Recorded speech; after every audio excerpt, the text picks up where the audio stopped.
श्री रसिक मुरारी जी भाग 2। एक दिन श्री रसिक मुरारी जी के यहाँ भंडारे में बहुत से संत प्रसाद पा रहे थे। आपने एक शिष्य का संतों के प्रति हृदय का भाव जानने के लिए उसे आज्ञा देकर भेजा कि जाकर संतों का चरणामृत अच्छी प्रकार से ले आओ। उसने लाकर कहा कि सब साधुओं का चरणामृत ले आया। श्री रसिक मुरारी जी ने चरणामृत पान कर कहा कि क्या कारण है कि चरणामृत में पहले जैसा स्वाद नहीं आया। आपने निश्चय करके जान लिया कि यह किसी संत का चरणामृत लेने से छोड़ आया है। अतः जोर देकर पूछा कि सही बताओ, तुमने किसी संत को छोड़ा तो नहीं है।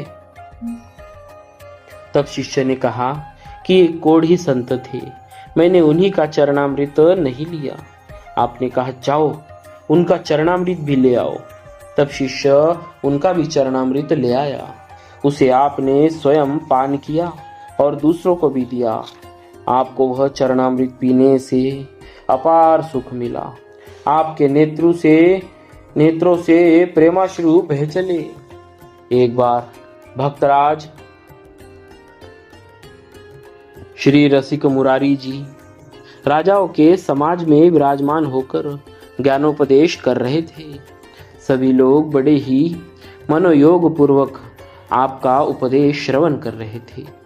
वही पास में एक स्थल पर सब संत बैठे भोजन कर रहे थे। उन्हीं संतों में एक संत अपने अतिरिक्त अपने सोटों का भी दूसरा परसा मांग रहे थे, परंतु रसोइया उन्हें सोटों का परसा नहीं दे रहा था। परसा न देने पर वह संत शोरगुल मचा रहे थे। अंतगोतत्वा उन संत ने अपनी परसाई पत्तल उठाई और गोस्वामी श्री रसिक मुरारी जी के ऊपर डाल दी और बहुतेरी गालियां भी दी। प्रवचन करते समय मुंह खुला होने के कारण एक लड्डू श्री गोस्वामी जी के मुख में चला गया। श्री रसिक मुरारी जी शांतिपूर्वक गालियां सुनते रहे। फिर उन्होंने अवसर देखकर कहा, अहो मैं संतों की सीप प्रसादी से विमुख था, तो संत ने स्वयं कृपा करके लाकर मेरे मुख में ही डाल दिया।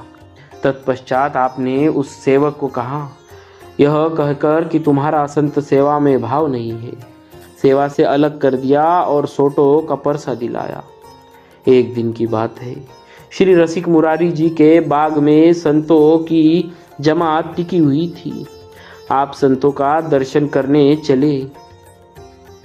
उस समय एक संत हुक्का पी रहे थे। उन्होंने आपको आते हुए देखा तो सकुचाकर हुक्का को कहीं छिपा दिया। आपने आने से संतों का संकोच हुआ जानकर इसके प्रायश्चित के लिए आपने उन साधु का सम्मान करना चाहा। फिर तो उसी क्षण चक्कर खाकर पेट पकड़कर बैठ गए और बोले, मेरे पेट में बड़े जोर का दर्द हो रहा है, देखो तो किसी संत के पास हुक्का रखा है क्या। आपके एक सेवक ने संतों की जमात में जाकर सबको सुनाकर पूछा कि किसी के पास हुक्का तंबाकू है। यह सुनकर हुक्का पीने वाले संत को बड़ा उल्लास हुआ और उन्होंने तत्काल ही हुक्का लाकर सामने कर दिया।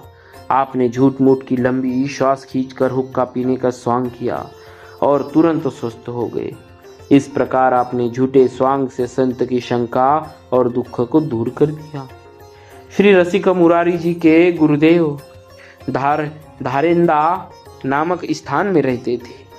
उनके स्थान से संबंधित कुछ जमीन बानपुर नामक ग्राम में थी। वहाँ खेती होती थी। जो अन्न उत्पन्न होता वह साधु सेवा निमित्त धारेंदा स्थान पर आता। उन्हीं दिनों बानपुर में एक नया नवाब आया। वह बड़ा ही दुष्ट था।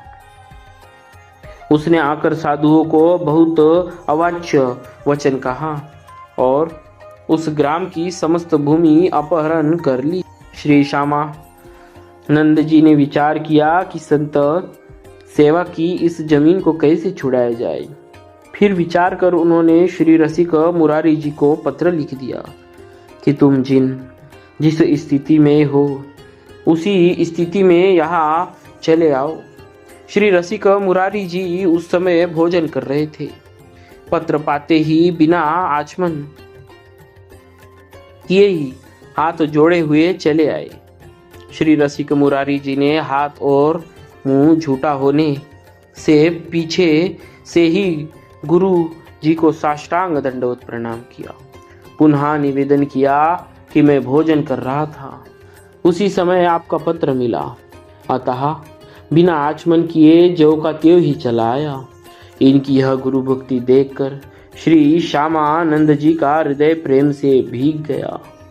बोलिए भक्तराज श्री रसिक मुरारी जी महाराज की जय।